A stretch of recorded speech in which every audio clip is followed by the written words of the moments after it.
Captain Victoria Cross stepped through the airlock of Celestial Haven, her diplomatic case clutched firmly in her left hand. The massive neutral space station hung suspended in the void between human territory and the Vrkani Empire, a testament to what interstellar cooperation could achieve. Built jointly by 15 different species over the course of decades, it served as the galaxy's primary hub for high-stakes political negotiations. Victoria had spent 4 years preparing for this moment. The peace talks between humanity and the Vrkani Empire represented her life's greatest challenge. At 38, she had already negotiated 12 major treaties across human space, earning grudging respect from species that had initially dismissed humans as primitive newcomers. Her auburn hair was braided in the traditional diplomatic style, and her Navy uniform bore no weapons, only the silver eagle of Earth's diplomatic service. The station's main concourse bustled with controlled chaos.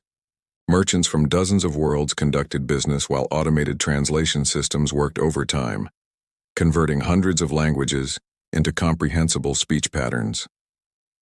Victoria moved through the crowd, noting how other species gave her a wide berth. Humans were still considered upstarts in galactic politics, having achieved faster-than-light travel a mere 47 years ago. "Captain Cross," a familiar voice called out behind her.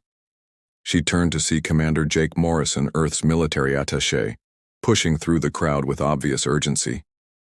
His scarred face showed the strain of recent weeks. The Vrkani delegation docked 3 hours ago. They're waiting in Council Chamber 9 with representatives from the Galactic Mediation Board. Victoria nodded grimly. The board's involvement was both promising and terrifying. Their presence meant the galaxy was taking these negotiations seriously, but it also meant failure would have consequences that stretched far beyond human space.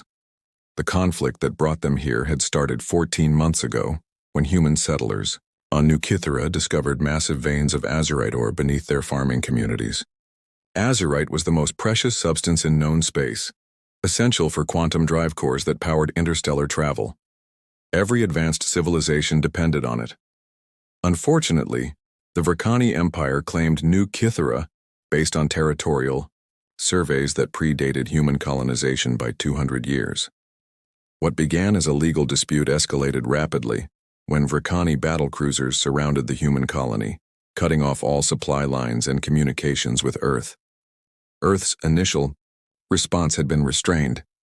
President Chen had ordered 3 patrol ships to escort evacuation transports, hoping to resolve the crisis through diplomatic channels. But when a Vrkani dreadnought opened fire on the civilian transport New Hope, killing 437 colonists, including women and children, everything changed. Fleet Admiral Kane had advocated for immediate military retaliation. They murdered civilians. He had raged during the emergency session at Terra Command. "There's nothing left to negotiate. We hit them hard and fast before they can reinforce their position." But Victoria had convinced the Earth Council to authorize one final attempt at peaceful resolution. "War will consume both our civilizations," she had argued passionately. "If we choose violence now, we prove to the galaxy that humans are just another savage species. Give me 30 days to find a solution that saves lives on both sides." Now, walking toward Council Chamber 9, Victoria carried the desperate hopes of 8 billion humans and the crushing weight of preventing humanity's first galactic war. The peace proposal in her case represented months of careful compromise, offering the Vrkani significant territorial concessions in exchange for shared development rights on New Kythera. The council chamber was an architectural marvel designed to accommodate the diverse physiologies of galactic civilization. The circular negotiation table adjusted automatically to each species' seating requirements, while holographic displays provided real-time translation services in over 300 languages. Ambassador Kethvar of the Vrkani Empire was already seated when Victoria entered. The reptilian diplomat's scales rippled with patterns that Victoria had learned to read as expressions of controlled aggression. Standing nearly 9 feet tall with 4 arms and predatory eyes, he represented one of the galaxy's oldest and most militaristic civilizations. Chief Mediator Hesserin of the Galactic Board called the session to order. The insect-like beings' compound eyes reflected the chamber's lighting as her mandibles clicked in formal greeting. We convene today to address the territorial dispute concerning the new Kythera system. Both parties have agreed to binding mediation under galactic accords. Victoria activated her diplomatic files and projected a three-dimensional map of the disputed system. Honored delegates, humanity proposes a joint development compact. We will share Azurite extraction rights equally with the Vrkani Empire, ensuring both civilizations benefit while preserving the lives of innocent colonists. Kethvar's translator converted his harsh, clicking response into standard galactic. The humans speak of sharing what was never theirs to claim. Ancient Vrkani charts clearly establish our sovereignty over this system. We demand immediate withdrawal of all human presence. Victoria felt the familiar chill of negotiation turning hostile, but her diplomatic training kept her voice steady. Honored ambassador, those charts predate actual colonization by 2 centuries.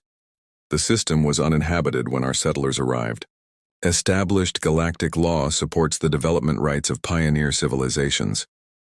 But as the hours passed, Victoria began to sense something fundamentally wrong.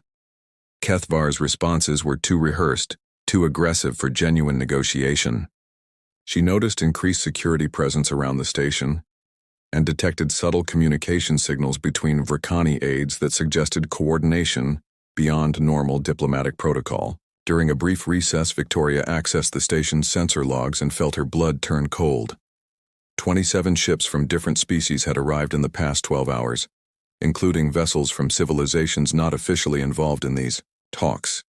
This wasn't negotiation. This was something far more sinister. Victoria's worst fears materialized when negotiations resumed the next morning. Chief Mediator Hesserin announced with unsettling formality, "The Galactic Mediation Board has reached a preliminary decision." After extensive deliberation with allied species representatives, Victoria felt ice form in her veins. Allied species? No other civilizations were supposed to be involved in these bilateral talks. She glanced at Commander Morrison, whose hand instinctively moved toward his sidearm, before remembering weapons were forbidden in the diplomatic zone. The board finds the Vrkani territorial claim to be legitimate based on historical precedent and interstellar law. Hesserin continued, her compound eyes reflecting no emotion. Humanity has 72 hours to evacuate all personnel from the new Kythera system or face enforcement action. Victoria stood slowly, her diplomatic training warring with rising panic. Chief Mediator, I must respectfully protest this decision. We haven't completed our presentation of evidence and no proper deliberation period was observed. This violates every principle of galactic mediation. Ambassador Kethvar rose to his full 9-foot height, his forearms spreading in what Victoria now recognized as a gesture of dominance rather than diplomacy. The humans have had months to present their case. The decision is final. Your colonists will withdraw or be removed. Removed? Victoria's voice sharpened. Chief Mediator, surely you understand that forced evacuation of 800,000 civilians would result in massive casualties. Many of our colonists are elderly, children, or medically fragile. They cannot survive rapid relocation. Kethvar's scales rippled with what the translation system rendered as cold amusement. Perhaps the humans should have considered these limitations before illegally occupying sovereign Vrkani territory. Victoria looked around the chamber, searching the faces of alien representatives for any sign of sympathy or justice. What she saw instead was careful avoidance of eye contact and an atmosphere of predetermined conclusion. The insectoid trade Federation delegate studied his datapad intently. The crystalline hegemony representative had dimmed her natural luminescence to barely visible levels. Even the usually neutral aquatic collective had positioned themselves closer to the Vrkani delegation. This isn't mediation, Victoria said, her voice carrying across the chamber with growing authority. This is a coordinated effort to legitimize theft and murder. How many species are involved in this conspiracy? The word conspiracy hung in the air like an accusation. Chief Mediator Hesserin's mandibles clicked in what might have been irritation. Captain Cross, your accusations are inappropriate and unfounded. The board's decision reflects careful analysis of interstellar law. Victoria activated her personal communicator to contact Earth Command, but the device showed no signal strength. My communications are being blocked. I demand immediate access to contact my government. That will not be necessary, Kethvar announced with predatory satisfaction. The Vrkani Empire has already transmitted the board's decision to Earth through appropriate diplomatic channels. Your government will receive our terms simultaneously with enforcement fleet deployment. The truth hit Victoria like a physical blow. This entire negotiation had been an elaborate trap designed to keep Earth's most skilled diplomat away from home, while hostile fleets moved into position. She thought of the 27 ships Commander Jiu Morrison had detected, now understanding their true purpose. You're surrounding New Kythera while I'm trapped here, she whispered, the full scope of the betrayal becoming clear. This whole mediation was a stalling tactic. Ambassador Kethvar's translator crackled with unmistakable satisfaction. Humans are remarkably naive for a species that considers itself intelligent. Did you truly believe you could claim the galaxy's most valuable resource without consequences? The Vrkani Empire has defense agreements with 43 species. Your isolated colony world is already surrounded. Victoria's mind raced through tactical possibilities. If hostile fleets were indeed surrounding New Kythera, any human ships attempting rescue would face overwhelming odds. But more critically, this betrayal during official peace negotiations would be seen as an act of war by Earth's government. The implications went far beyond one colony world. Admiral Kane was right about you, Victoria said, her diplomatic mask finally falling away. He said your species couldn't be trusted, that this was all an elaborate setup. I convinced Earth's leadership to give diplomacy one more chance. Your Admiral Kane is welcome to attempt military intervention, Kethvar hissed, his scales now openly displaying aggressive patterns. Our combined battle fleets are positioned and ready. Any human vessels entering the New Kythera system will be destroyed without warning. Victoria reached for her emergency beacon, a quantum communicator designed to punch through jamming and reach Earth Command with priority alerts. But as her fingers touched the device, security guards from multiple species were already moving toward her position. She looked at Chief Mediator Hesserin one final time, seeing the cold calculation behind compound eyes that had pretended to seek justice. History will remember this betrayal. You're about to discover what humanity becomes when diplomacy fails and innocent lives are threatened. The first energy discharge caught Victoria in the shoulder, spinning her around as pain flared through her entire left side. She clutched the emergency beacon desperately, trying to activate its quantum transmission protocols even as her vision blurred. The second blast struck her center mass, and Captain Victoria Cross, Earth's most accomplished diplomat and humanity's messenger of peace, collapsed to the chamber floor. Her final conscious thought was of the 800,000 civilians on New Kythera who would never know that their government's greatest negotiator had died trying to save them. But Victoria's personal recorder, a device designed to survive combat conditions and automatically transmit via quantum burst when its operator's vital signs ceased, had captured every word of the betrayal. Hidden within her diplomatic case, the device activated its emergency protocols and began broadcasting its contents across subspace to every human facility within 300 light-years. 47 minutes after Captain Victoria Cross died on Celestial Haven, Admiral Kane received the complete recording at Terra Command. The age of human diplomacy had ended in a council chamber, surrounded by aliens who had pretended to seek peace while planning genocide. What followed would teach the galaxy that humanity's capacity for diplomacy was matched only by its capacity for righteous warfare when pushed beyond all reasonable limits. Admiral Kane stood in the command center of Terra Command, his weathered face illuminated by the cold glow of tactical displays. Around him, Earth's military leadership watched the recording of Victoria Cross's murder for the 7th time. The silence in the room was absolute and terrifying. Kane had known Victoria for 15 years, had served alongside her during the Outer Rim crisis where her diplomatic brilliance had prevented a three-way war between humanity and two hostile alien confederations. She had been Earth's greatest ambassador, utterly convinced that reason and compassion could solve any conflict. Now she lay dead on an alien space station, murdered by the very species she had tried to save. "Sir," Lieutenant Commander Nash broke the silence, her voice barely controlled. "We've confirmed the quantum transmission's authenticity. Every detail matches our intelligence on Virkani military capabilities and political structure. The betrayal is real." Kane nodded grimly. The recording showed everything. Victoria's growing realization of the trap, the coordinated deception by 43 alien species, the cold-blooded execution of Earth's messenger while she desperately tried to warn home. Most damning of all, it revealed that massive alien fleets were already surrounding New Kythera, ready to slaughter 800,000 human colonists. Admiral, General Patricia Hayes, Earth's Defense Secretary, stepped forward. "The President is requesting immediate military options.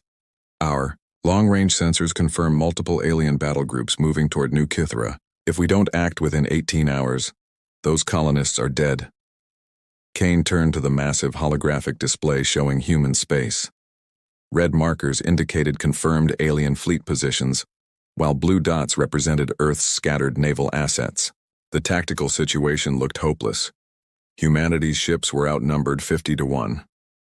"They planned this perfectly," Kane said, his voice carrying the weight of terrible understanding. "While Victoria was negotiating in good faith, they were positioning their forces. They used our own peaceful nature against us." Captain Rebecca Stone, Kane's chief of staff, pulled up detailed fleet compositions. "Sir, the aliens have committed over 800 warships to this operation. Battlecruisers from the Virkani Empire, carrier groups from the Trade Federation, stealth destroyers from the Crystalline Hegemony. This isn't just about New Kythera anymore. This is about eliminating humanity as a galactic power." The reality of the situation settled over the command center like a shroud. Earth's military doctrine had always emphasized defense and humanitarian operations. Human ships were designed to protect colonies and conduct rescue missions, not wage aggressive warfare against overwhelming odds. The aliens had counted on this, believing humans would surrender rather than face annihilation. "Admiral," Communications Officer Torres announced, "we're receiving surrender demands from the Virkani Empire. They want complete human withdrawal from all disputed territories, dissolution of our colonial fleet, and acceptance of alien oversight for all human expansion. They're giving us 12 hours to comply." Kane's expression hardened into something that made even veteran officers step back. "After murdering our ambassador during peace talks, they have the audacity to demand our surrender?" General Hayes studied the alien fleet positions with growing anger. "Sir, they're not just demanding surrender. Look at these deployment patterns. They're positioning to hit every major human colony simultaneously. This is preparation for genocide." Kane walked to the central command console and activated Earth's most classified military protocol. Red warning lights bathed the command center as security systems engaged. Every officer present had maximum clearance, but what Kane was about to reveal had been humanity's deepest secret for 3 decades. "Gentlemen, ladies," Kane's voice carried absolute authority. "Victoria Cross died believing that diplomacy could save our species. She was wrong. But her death has given us something more valuable than peace. It has given us absolute moral clarity about what we're fighting for." The holographic display changed, showing technical specifications that made several officers gasp in surprise. Hidden shipyards in the asteroid belt, weapons systems that violated every known treaty, military technologies that Earth had developed in secret while publicly advocating for peaceful coexistence. "For 30 years, while we preached diplomacy, we prepared for this day," Kane continued. "The day when humanity's peaceful nature would be seen as weakness by predators who mistake mercy for helplessness. They killed Victoria because they thought we were too civilized to seek vengeance." Captain Stone stared at the classified fleet numbers. "Sir, these specifications show capabilities far beyond what we've revealed to galactic intelligence. If these numbers are accurate, we're not defenseless. More than that," Kane smiled grimly, "we've been deliberately underreporting our capabilities for decades. Every exploration vessel carries weapons that would make a Virkani dreadnought look like a patrol boat. Every research station is a fortified military base. Every civilian transport can carry a full battalion of Marines. General Hayes understood immediately. We've been playing the part of innocent newcomers while building the most advanced military in known space. Kane activated the fleet communication systems, broadcasting on all military frequencies simultaneously. This is Admiral Kane to all human vessels and installations. As of this moment, Earth is under Protocol Omega. Repeat, Protocol Omega is now active. The aliens have murdered our ambassador and threaten our colonies. Diplomacy has failed. Military operations commence immediately. Across human space, seemingly peaceful vessels began revealing their true nature. Exploration ships deployed weapons arrays that had been hidden in their hulls. Research stations activated defense systems that could level continents. Civilian transports converted into military assault craft in minutes. Kane looked at his officers one final time. Victoria Cross died believing in the better nature of alien civilizations.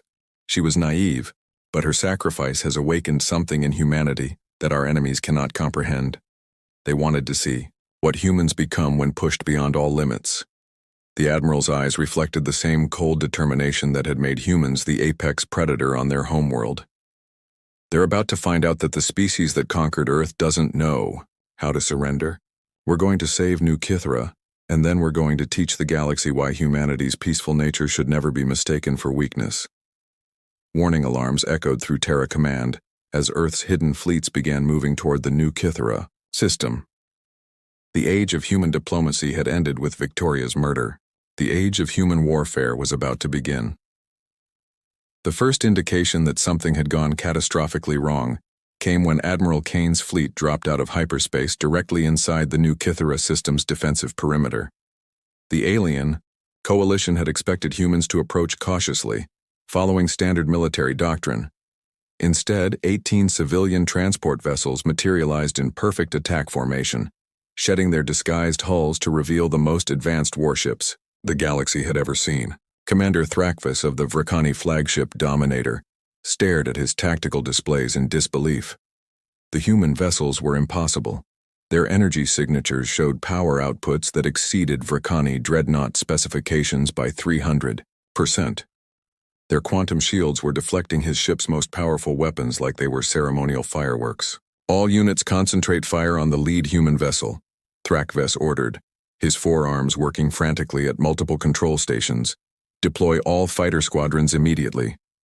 The human ship he targeted was the Terra's Vengeance, Admiral Kane's flagship. What happened next would be studied in military academies across the galaxy for generations. Instead of taking evasive action, Kane's ship accelerated directly toward the center of the alien formation while its weapon systems came online. Kane stood on his command bridge, watching 800 alien ships surround his small fleet. His expression showed no fear, only the cold calculation of a predator that had been underestimated. Communications, open a channel to all alien vessels. Sir, we're being hailed by the Vrikani flagship, Lieutenant Torres reported. Put them through. Commander Thrakvis appeared on the main screen, his scales showing patterns of confused aggression. Human Admiral, you are outnumbered and surrounded. Surrender immediately and your death will be swift. Kane's smile was terrifying in its absolute confidence. Commander, you murdered our ambassador during peace negotiations. You threaten 800,000 innocent civilians. You have made the greatest tactical error in galactic history. What error? Thrakvis demanded, genuinely puzzled by human confidence in the face of overwhelming odds. You assumed that because we preferred peace, we were incapable of war, Kane replied. You're about to learn why humanity conquered a planet full of apex predators. Kane cut the transmission and turned to his weapons officer. Commander Martinez, demonstrate why we call this ship Terra's Vengeance. The human flagship's main guns fired once. A single quantum torpedo streaked across space and struck the Vrikani dreadnought Annihilator. The massive alien warship, designed to withstand anything in known space, simply ceased to exist. No explosion, no debris field. One moment it was there, the next it was not. Across the alien fleet, panic spread like wildfire. The impossible had just happened. A single human shot had erased a ship that represented the pinnacle of Verkani, military engineering. "All human vessels execute Protocol Omega," Kane ordered calmly. "Show them what we've been building while they thought we were weak." What followed was not a battle. It was a demonstration of technological superiority, so complete that it redefined galactic understanding of human capabilities. Each human ship moved with impossible precision, their quantum drives allowing maneuverability that defied physics as other species understood it.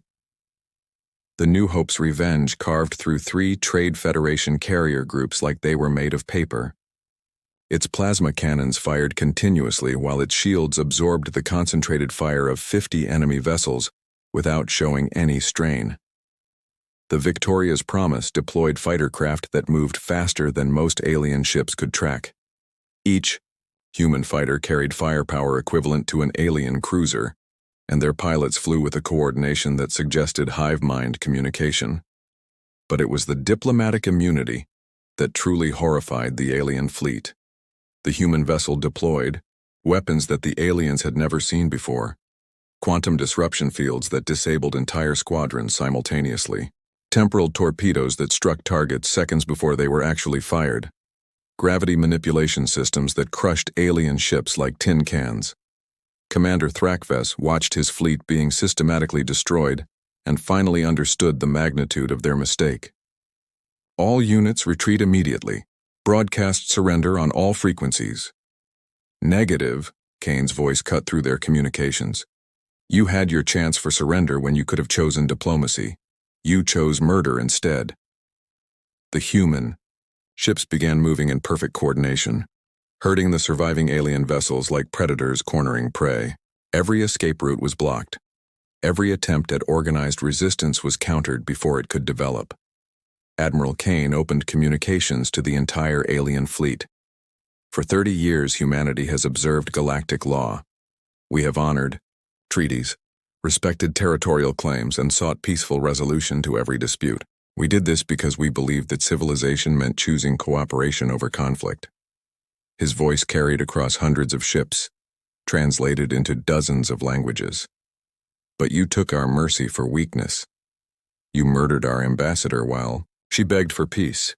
You planned genocide against innocent civilians. You have forced us to show you what humanity becomes when diplomacy fails." The slaughter continued with mechanical precision. Human ships moved through the alien formation like sharks through a school of fish. Their weapons were so advanced that most alien vessels were destroyed before they could even comprehend what was happening. Within 47 minutes, the combined alien fleet that had been assembled to erase humanity's presence in the new Kythera system was reduced to floating debris and emergency beacons. Of the 837 ships that had participated in the ambush, only 12 survived, and only because Kane allowed them to escape. "Commander Torres, open a channel to New Kythera colony," Kane ordered. The face of Governor Sarah Chen appeared on screen, tears streaming down her cheeks. "Admiral Kane, we thought we were all going to die. The alien ships had been broadcasting surrender demands and death threats for hours. Governor, the immediate threat is neutralized. However, this attack was coordinated by 43 different species. We cannot allow such aggression to go unanswered." Kane looked at the debris field that had once been the galaxy's most powerful naval force. Victoria Cross died believing in the better nature of alien civilizations. Her death has taught us that some species only understand strength. We're going to give them a lesson they'll never forget. The Admiral activated fleet-wide communications. "All human vessels prepare for Phase 2 operations.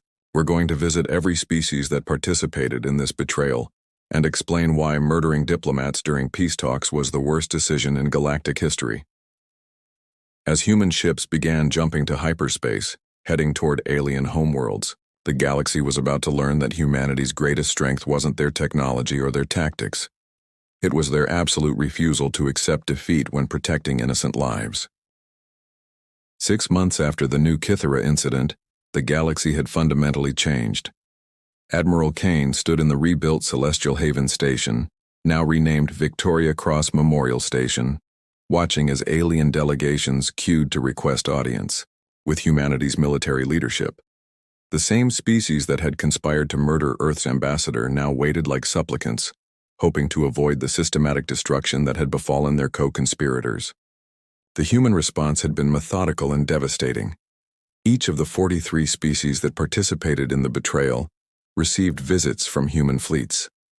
Not invasion forces seeking conquest, but precision strike groups that eliminated military installations, orbital defenses, and government facilities with surgical accuracy. No civilians were harmed, but the message was unmistakable.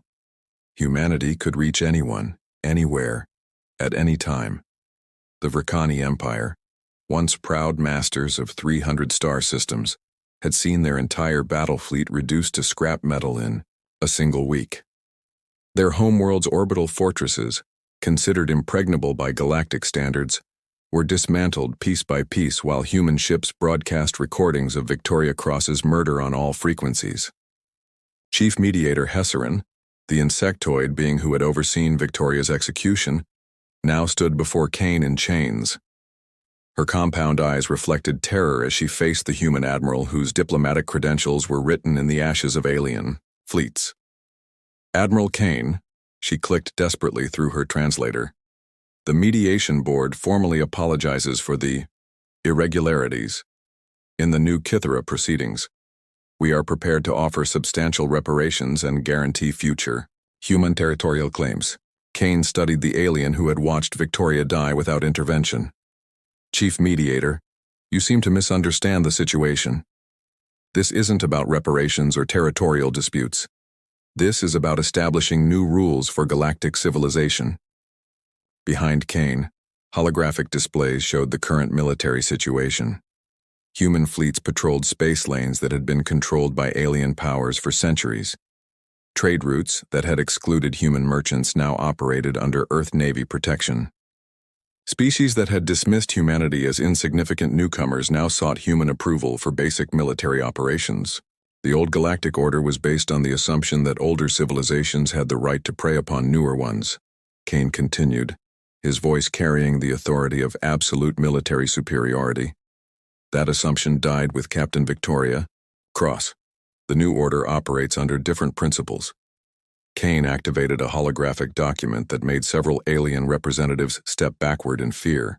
The Victoria Cross Accords establish new protocols for interstellar relations. First, diplomatic immunity is absolute. Any species that harms peace negotiators will face immediate military response from humanity. Ambassador Kethvar of the Vrkani Empire, his scales dulled by defeat and his forearms trembling, raised one hand cautiously. Admiral, surely reasonable beings can find compromise. Our species has coexisted for millennia through negotiated agreements. Kane's expression could have frozen stellar plasma. Ambassador, your species murdered our negotiator while she begged for peaceful resolution. You forfeited the right to reasonable compromise when you chose treachery over honor. The human admiral continued reading from the Accords. Second, territorial claims based solely on historical maps without actual colonization are no longer recognized. Development rights belong to species that actually settle and build civilizations on unclaimed worlds. This provision sent shockwaves through the assembled alien delegates. Most galactic powers had based their expansion on ancient territorial surveys rather than actual colonization efforts. Under the new human-enforced rules, their paper empires were worthless. Third, Kane's voice carried finality that made even the largest alien representatives seem small. Any coalition formed to threaten human colonies or citizens will be considered an act of war against Earth. The 43 species that participated in the new Kithera conspiracy learned this lesson. Others are welcome to test our resolve. Trade Federation Representative Zixthor, his crystalline form flickering with nervous energy, spoke carefully. Admiral Kane, surely humanity doesn't intend to police the entire galaxy. The logistics alone would be impossible. Kane smiled, and several aliens actually backed away from the expression. Representative, you're thinking in terms of the old paradigm. You assume we need massive fleets and permanent occupation forces. But you've seen our technology. We don't need to police the galaxy. We just need to ensure that everyone understands the consequences of returning to the old ways." The Admiral gestured to the memorial wall where Victoria Cross's image was permanently displayed, alongside the names of the 437 colonists killed aboard the New Hope. Captain Cross believed that civilization meant choosing cooperation over conflict. Her murder taught us that some species only respect strength. We're providing that strength as a public service. General Hayes stepped forward with tactical reports. "Sir, the last holdout civilizations have requested negotiation sessions. The Hegemony Collective wants to discuss mineral rights treaties. The Aquatic Alliance is offering exclusive trade agreements. Even the Stellar Confederacy is asking for security partnerships." Kane nodded with satisfaction. The galaxy is learning that humanity's peaceful nature was a choice, not a weakness. When that choice was taken away by treachery and murder, they discovered what we're capable of when diplomacy fails. He turned to address all the alien representatives simultaneously. "Gentlemen, ladies, beings of various classifications, the age of predatory galactic politics is over. Humanity will enforce peaceful resolution of disputes, protect smaller civilizations from aggressive expansion, and ensure that diplomatic immunity is respected by all species." Chief Mediator Hessrin's mandibles clicked frantically. "Admiral, what you're describing is hegemony. One species ruling all others." Kane's expression softened for the first time, showing genuine sadness. "Chief Mediator, what I'm describing is what should have happened naturally if alien civilizations had been capable of basic decency. Victoria Cross died believing in your better nature. Since you proved you don't have one, we'll impose civilized behavior from the outside." The Admiral activated the station's communication systems, broadcasting to the entire galaxy. "This is Admiral Kane speaking from Victoria Cross Memorial Station. The galactic community has 6 months to ratify the Victoria Cross Accords and establish new diplomatic protocols based on actual civilized behavior.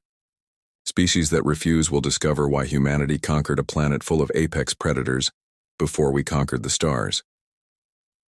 As alien delegations hurried to transmit acceptance of human terms to their home governments, Kane looked at Victoria's memorial one final time. "I'm sorry we couldn't save you, Victoria, but your death saved our species and gave us the moral authority to reshape galactic civilization. The galaxy will be peaceful, even if we have to enforce that peace at the point of a quantum torpedo." The age of human diplomacy had ended with Victoria Cross's murder. The age of human-enforced galactic peace had begun with the systematic destruction of every species foolish enough to mistake mercy for weakness. In death, Victoria had accomplished what she never could have achieved in life. She had made the galaxy safe for peaceful civilizations by teaching predatory ones that humanity would not tolerate their aggression. The stars themselves now bore witness to a simple truth. Humanity's greatest diplomatic achievement was proving that some messages could only be delivered through overwhelming military force.